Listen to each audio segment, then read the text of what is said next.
Hello and welcome to the episode 3 of the Lost Dice Cast. I'm joined by Jason and Matt this week, and I'm Bill. And it's been a few weeks, and apparently the world decided to flip over and change a little bit since the last time we did one of these. But I'm pretty stoked to be doing something gaming related because I've been pretty cooped up in my house, and I think the other guys joining me have also been stuck in the same situation. So how's it going, guys? Pretty good considering. Right on.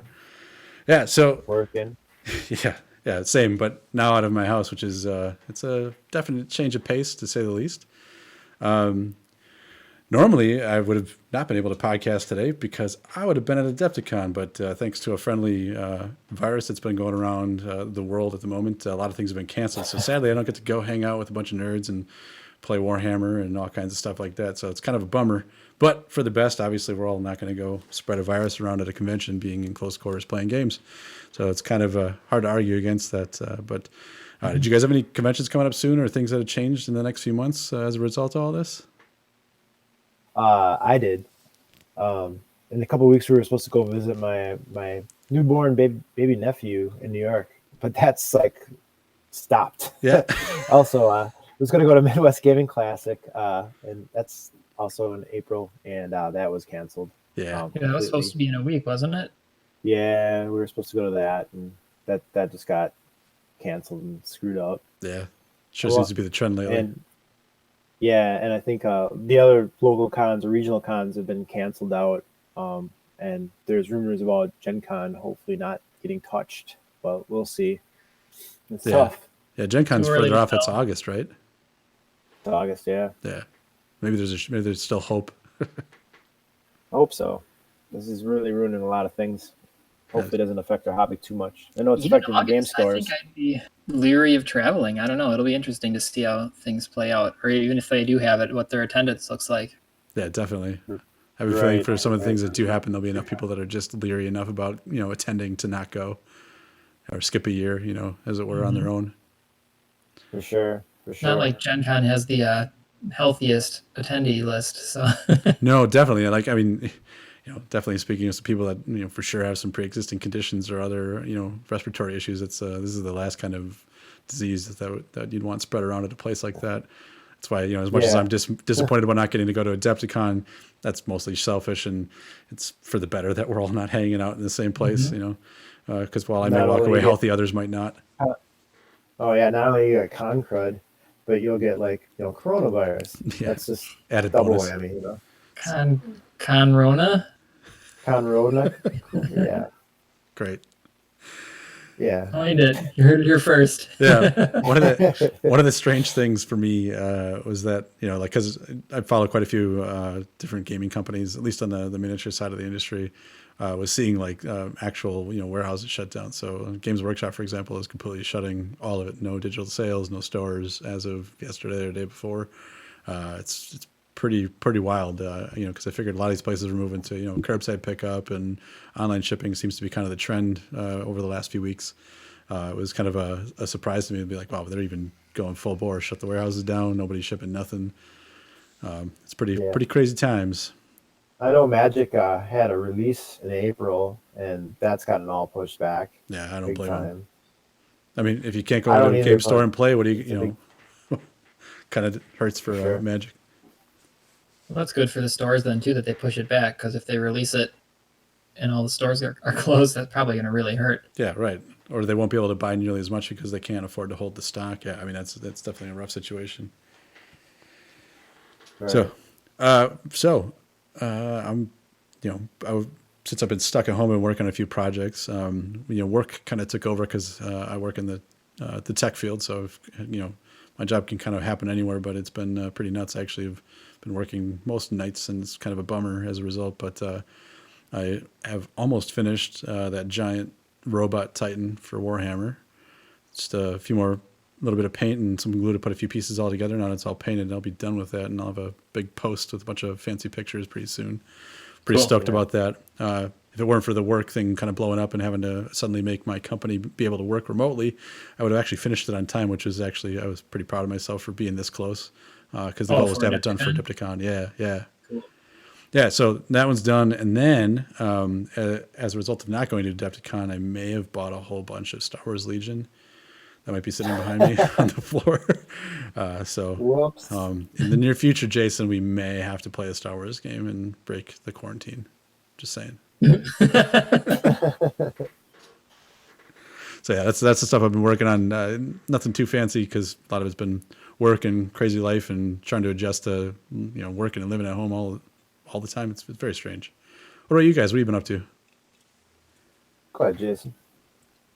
What? Go ahead. So not too much gaming on my end either, obviously. Part of the game group, we always try and play stuff on Tuesdays. Last week, we actually played a game of Root on Tabletop Simulator. There's a really nice Tabletop Simulator mod for the game that does a lot of things automatically for you for setup.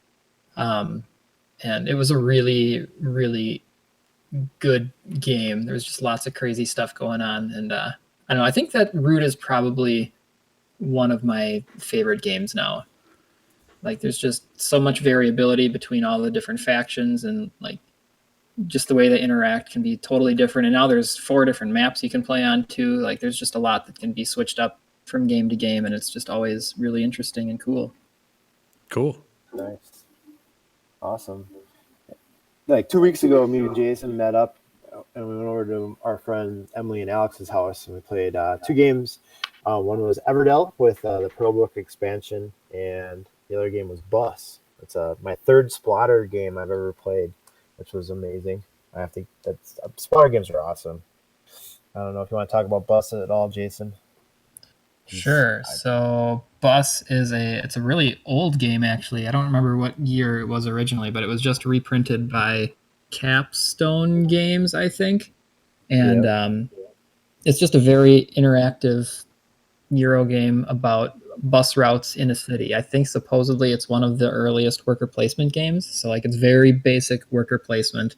But like the way everybody interacts with moving passengers is really, really interesting, and there's a lot of thought involved in it. And then there's also the weird element of the game, so like the whole game is just real basic, like you're delivering passengers to these destinations, but then there's this one spot on the board with this big dial, and it allows you to stop time. A mad scientist has built some sort of device that allows you to stop time, and that element makes the game extremely interesting, because otherwise it'd be relatively predictable on where these passengers are going to be heading every turn. But all of a sudden you add this element where they might be going somewhere different, or they might not. They might be going to the same place, and it just totally changes up the game. And it's also an end condition. If somebody stops time too much, the space-time continuum fractures and the game ends immediately. Nice. That was your first time playing that, right, Matt? What did you think of it? Oh, it's amazing. If Splatter games weren't so expensive, I'd pick it up for sure. I liked it a lot. I want to play it again. A collector now because I have 3 of them, so I guess Yeah, you are. I'm a sucker. You gotta get Roads and Roads. I don't know. I don't play enough of them as it is, but I guess nobody's playing anything right now, so you got to buy to get that fix. True. Bus is an amazing game, though. I can't wait for this quarantine to get lifted. Kind of hoping that maybe there's an online version of it somewhere, maybe Tabletop Simulator or something like that. There is a module on Tabletop Simulator, but it's very ugly. You can either play the ugly original version of the map, or you can play an ugly version that somebody just tried to make on their own. I don't think either one is ideal. Oh, really? Yeah. That sucks. Yeah. It's there, though. I'd be up for it. Bus was made in 1999. So just think about how old were you when 1999 was.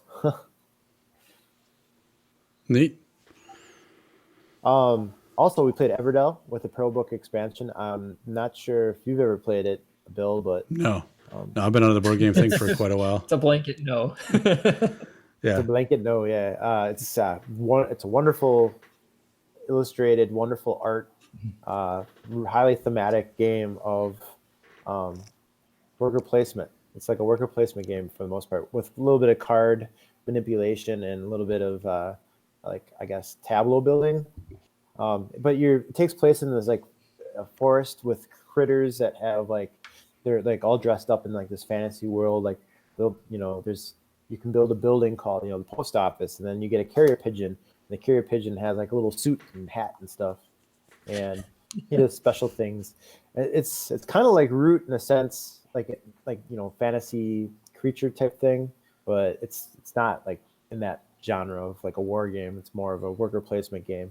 There's a tree in the middle that's actually like cardboard pieces that you put together. It's actually a physical tree that holds like cards and you can put your extra worker placement dudes on that tree.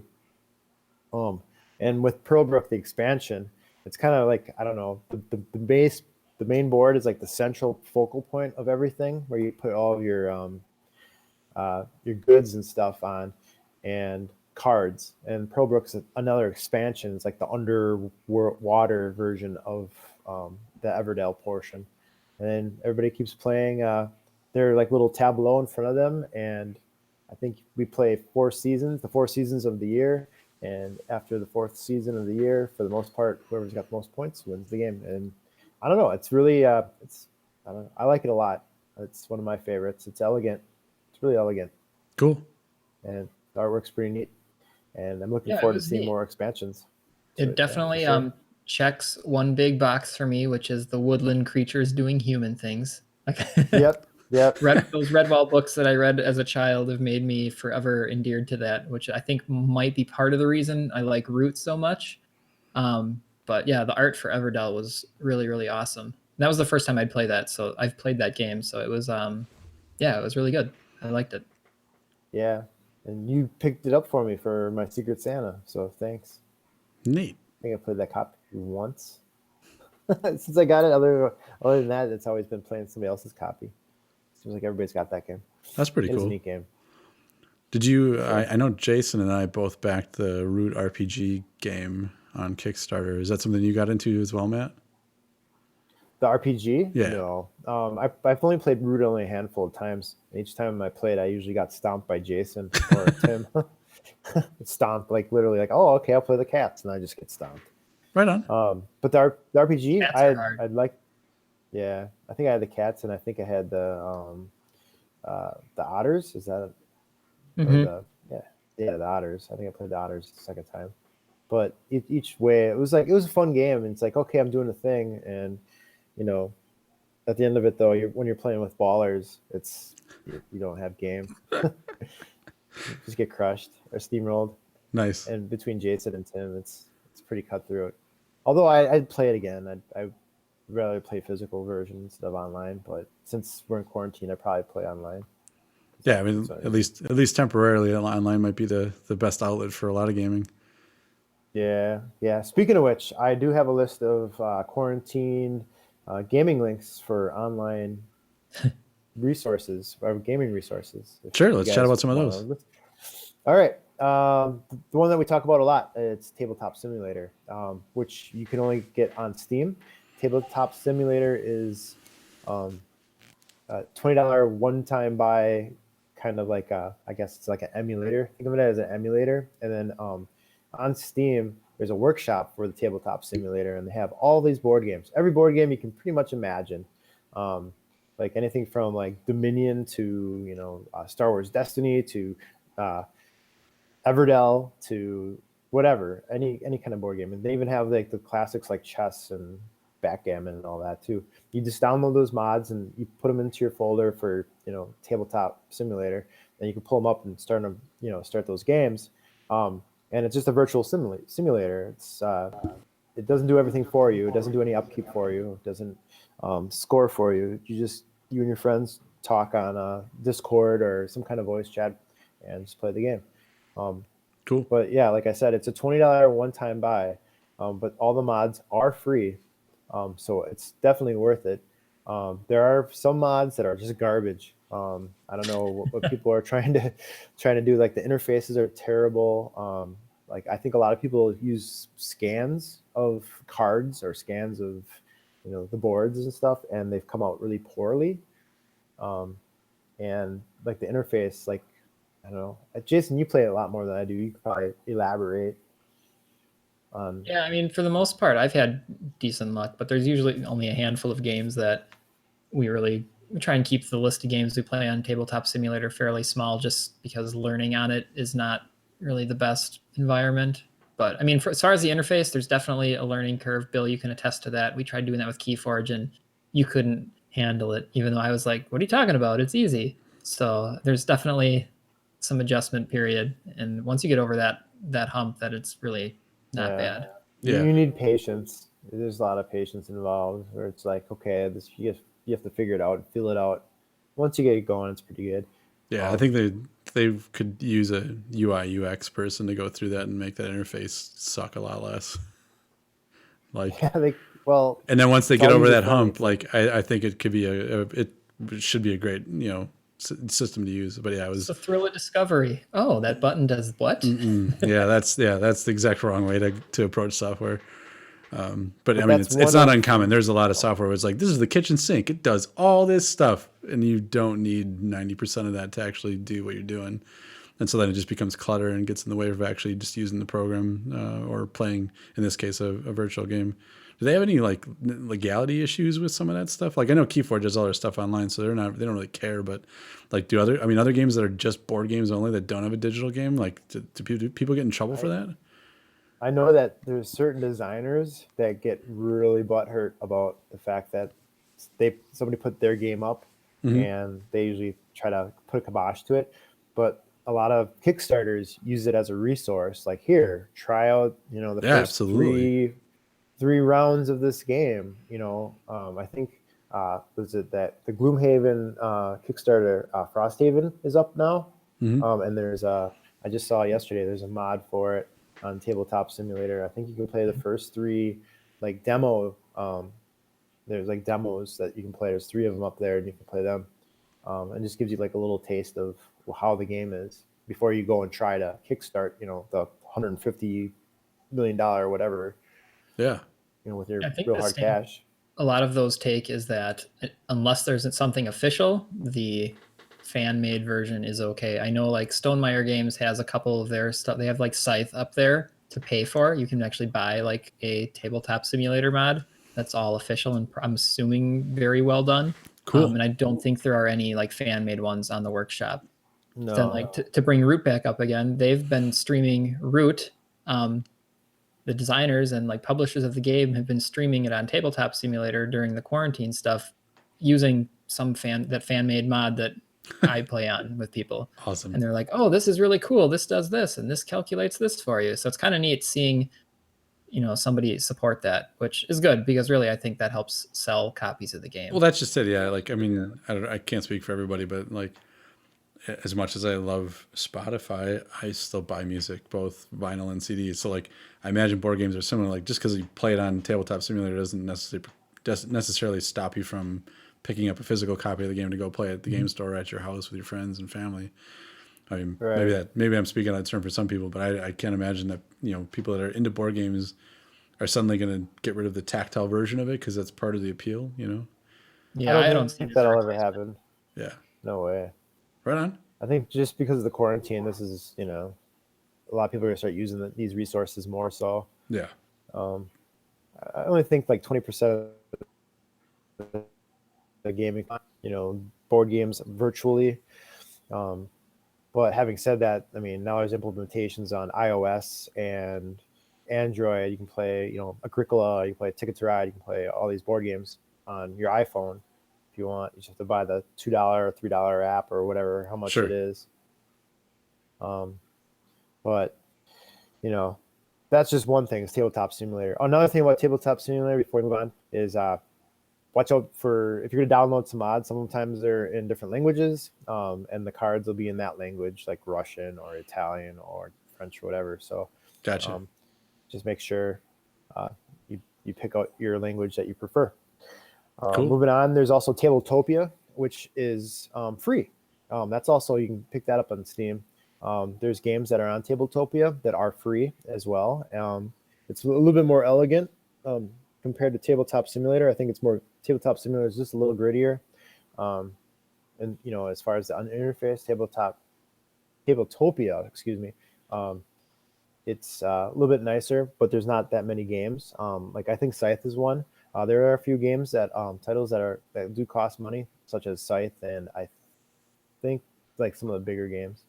But that's also on there. Cool. There's Board Game Core, which there's a lot of Splotter games that are on there. So if you wanted to play like Food Chain or Mombasa, that's on there. So Jason, we can play that. That's I have. I yeah, I try think and we've get people played. to play with me. No one wants to. Oh, well, maybe we'll play some Mombasa. I love that game. Or Great Zimbabwe, you mean, right? Yeah. Or yeah, Great Zimbabwe. Sorry. Let's do it. Yeah, for sure. Then there's a French website called I'm gonna murder this. Do it. Say it.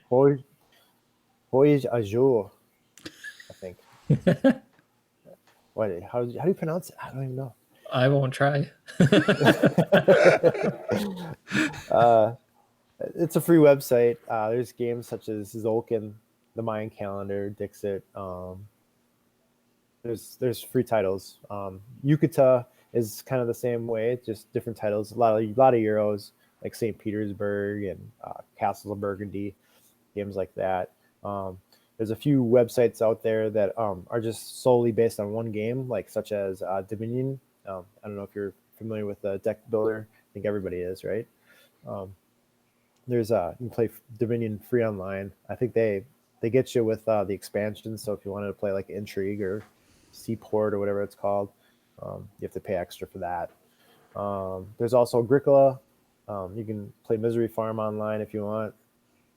It's like playing Coronavirus the game, but with farm animals. There's Board Game Arena. Board Game Arena is pretty neat. They just recently, in like the last 2 years, went to premium. So a lot of their titles, you have to be a premium member. It's similar to Yucata and that other French name that Jason doesn't want to say. There's like games like Can't Stop, Stone Age, Terra Mystica, Puerto Rico, Through the Ages, which is one of our favorites that we play online a lot.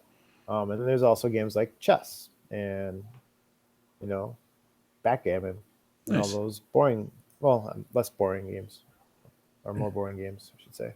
But yeah, that's the full list. I'll put it in the show notes or put it up on the Lost Dice blog page. Yeah, definitely. So if you're interested and you want to check it out, just go over there and click the link. Sweet.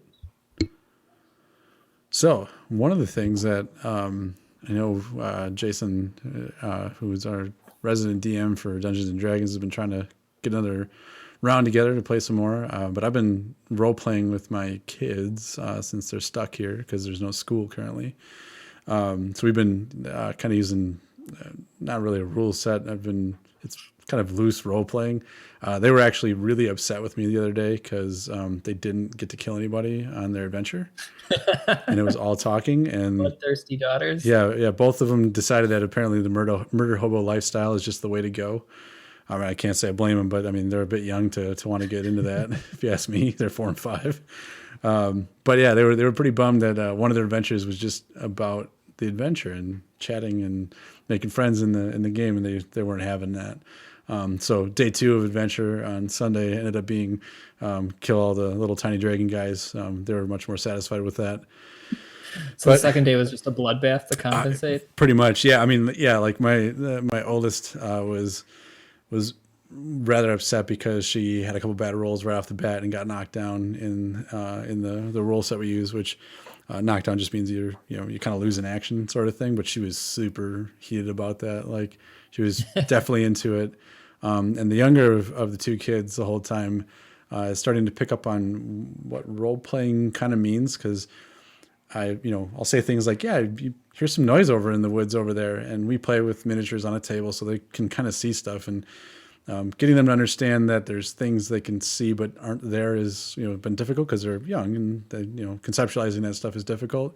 But the 4-year-old, for whatever reason, just took to it, and she's like, yeah, there's puddles on the ground and it's raining and there's definitely footsteps over here. It's probably dinosaurs. And I was like, all right, there's dinosaurs. Yeah. Like I was not ready for that. Cause like she caught me off guard. Cause I've been doing that every time we play, but now she's picking it up and kind of throwing it back at me, which was a pretty sweet, thing to have happen. Cause I was totally not planning for that.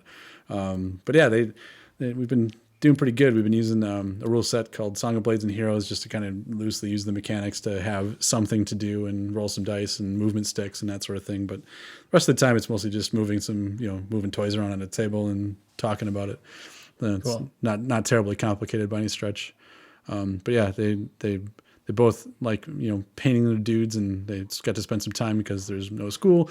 So that was art class last week. They got to paint guys and do some stuff. So there's a silver bird dog thing that the one daughter painted, and a giant unicorn that somebody painted pink. The other daughter painted pink. So yeah, it's been a good time. I'm looking forward to playing some more of that in this coming weekend since we're all kind of stuck here. So something to do. But yeah, role playing has been pretty neat. So for me, like it's scratching that itch, for that part of it, because something I definitely enjoyed doing. Yeah, I can relate. Yeah, me and my daughter has been playing a bunch of board games. Well, I guess kind of fun games. One of these games that we played, in fact, it's right here. It's called, I don't know if you can see that, Dancing Eggs. It's backwards though, right? Nice. Did you ever play it? I think This is like the best. I think so. Is it the one where you have to like roll a dice and put the eggs in different places in your body? It's the best drinking game ever. Yeah. Yeah. So you roll the dice, and I'll tell you what part of the body that you have to stick the egg, right? Like either between your chin and your shoulder, or under your armpit, or in the crook of your elbow, or between your legs. And then you have to roll to see what you need to do. And like some of the things is like throw an egg up in the air, and whoever catches it gets to roll the dice next or whatever. And then you have all these eggs, and if somebody drops one of their eggs, the game's over, and you count all your eggs up. There's one egg. All the eggs are rubber except for one egg. One egg's like this really sheeny wood egg that's really slippery. That's usually the one that falls out, but it also nets you, I think, 3 points. Yeah, it's worth more. Each egg's 1 point. And if you have the 3 point, wooden egg, you can totally win. And then, let me tell you, that's so much fun. I never heard my kids screaming and running around, but then I'm thinking like, man, it's gonna go for a really good drinking game too. Yeah. But I think this would hurt. You'd get hurt. People would get hurt. I think maybe that's Hobby's secret, is that these are kid games, but they're also adult drinking games. Because I feel that way about we own quite a few Hobby games, and I've played that exact one, and it is a blast, because the kids get upset at the adults because like, wait, how can you do the thing, and you're all kind of hunched up, all crooked, trying to hold on to 4 of these, and they're like, they think that's some sort of magic while they're just trying to hold one under their chin. This is life experience. Yeah. This is taking a lifetime of skills to get to this point, kids. That's what we should do. We should do a quarantine game of dancing eggs. We'll just run around the computer desk right now. Let's watch. All right. At least I'm glad you guys are actually playing games. All of my board games turn into just toys for us. We've played Homesteaders, which is an older auction game with lots of different shaped meeples and stuff. We've set that up, and the cows have been surrounded by things. Played a cross between King of Tokyo and New Angeles, which I think I see over Matt's shoulder there. So we played King of New Angeles, where all the monsters invaded a board from a different game. Pulled out. Nice. Feel kind of weird mentioning roots so many times. We pulled that out and set everything up, every single guy on the board the other day for 3 minutes, and then we were done. Yeah. So that was great. But as long as it's getting used and planting that seed, right? I mean, it won't be long before your son gets a whiff of that and is like, oh wait, you can play this as a game? What? That's my kids are kind of that way now. They're starting to figure some of this out. They're like, wait, your giant robot's part of a game? And I was like, yeah, but Not really. I mean, it's mostly because I want to paint it, but yeah, it's part of a game. You know, like Do it's you want one for your birthday? yeah, It's not a toy though. It's not. yeah. Oh man, they're like, yeah, it's funny because so as I go around and there's a couple of game stores in the area and some out in a town nearby where I game with some friends in a nearby town, and like if I see like some $2 bin of miniatures, like I'll usually look for animals and unicorns and bears and whatever stuff I can find, because like the kids usually like the animal style figures, and then we have something to paint, something to play with together. It's fine, and it's no big deal for us to have a pile of all pink animals. I have a gold owl, a pink cat, and then I think like there was one dog that got painted brown, but everything else is like pink and purple and blue. It's pretty sweet. But that's the kind of thing that like if I can plant that seed and get them interested and get them into that and realize that it's more than just toys. That's pretty neat for me. It's part of what I enjoy.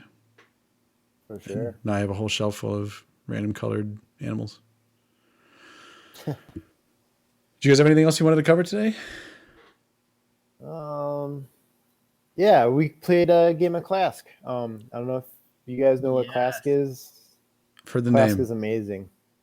It's a wooden board that's kind of elevated, right? It looks like a soccer pitch or a soccer field or whatever, and it's all magnetized. You've got this like this, I guess, stick that's magnetized, and you put underneath this said board, and on top of that said board, there's like a little I forget what the name of it is, like a bumper type thing, and you can spin it, you can move it around, and it follows where your magnet is, and you're trying to hit a ball over into your opponent's goal. But in the middle of the soccer field, there's three I guess hazards, or three pieces of terrain that those are also magnetized. So if you get your magnetic stick over by the other hazards, those hazards will stick to that, so you can't really hit the ball. It kind of screws it all up. But my daughters love that game. They just play it over and over and over. And I come home from work and they're sitting there playing, usually screaming at each other at some point and getting all mad. That's how you know it's a good game. Wait, Jason, is that something? Do you own that, Jason? Did I play that at your place? Okay, I was saying that. All right. Locally here, and like I think a bunch of us in our game group went out and grabbed it. Yeah, it got really cheap. We picked up at Meijer for like $20. Yeah. We retailed for like $80 when it first came out, or $75, some crazy price. But then all of a sudden I saw it for $20 at Meijer. I'm like, oh, that's a must buy. Yeah. No, because like after you started describing, I was like, wait, I've played this. Yep. It's super fun. Yeah. And we played it for like 2 hours the other day, just back and forth, me and my two daughters, whoever wins gets to play the other person, and then just went back and forth. Of course, I threw a bunch of games just because.